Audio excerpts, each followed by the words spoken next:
Brought to you by Penguin.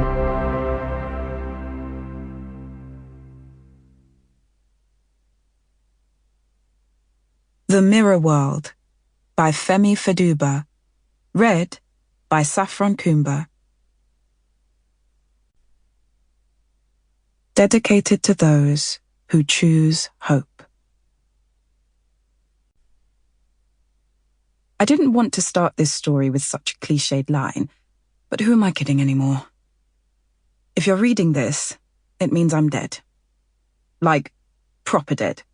As in, full on, zero breath and no life, dead. As in, an infinite abyss under a perfect vacuum locked inside a very dark void, dead. Gone. Forever. And if you're reading this, that also means you're about to learn the truth. I'll keep it brief though, since I have to start from the beginning. Part 1. Superposition. Chapter 34. Veritas. As I turned onto the side road, the giant gates of Veritas College came into view, and for the first time since getting in, I let the dream settle into reality. I am at the University of Oxford. And not Oxford Brookes, mind you, as everyone, and I mean literally everyone, guessed when I told them I was going to Oxford. I meant Oxford, Oxford. The same uni where Schrödinger studied before finding his quantum cat. Where Penrose figured out that the secrets of consciousness were hidden in black holes. And now, I was here. Blessed with a fresh start and a chance to prove to myself, maybe even to the world, that I belonged here, no matter what had come before. Carved on both sides of the sky-high door were decorated wooden shields, with a logo I recognized from the Veritas College prospectus that the admissions team had sent us a couple weeks back.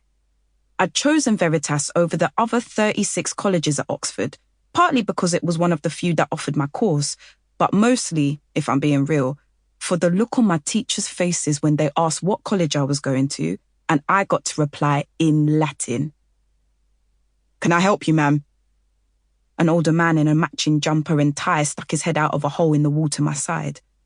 His eyebrows were so stringy and thick that they connected with his sideburns, and one of them began to bend as he looked me up and down from braids to boots.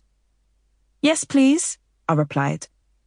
Knowing I had no way to get to the other side of the stones that barricaded the college from the rest of Longwall Street without him, I secured my giant container of jollof in one hand and with the other, dragged my luggage along the pavement towards him.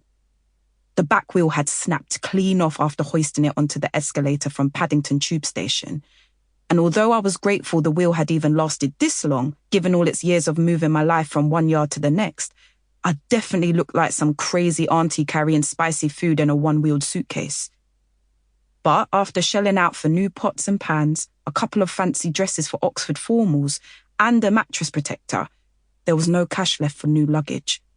And of course, I never found the matching lid for the only Tupperware big enough to hold all the rice my dad had cooked for me. So what else was I meant to do? "I'm Rhia," I announced, standing tall. "Rhia Adenon." I swapped the bags in each arm, knowing I'd only have a few steps before my trailing shoulder got knackered and I'd have to swap again.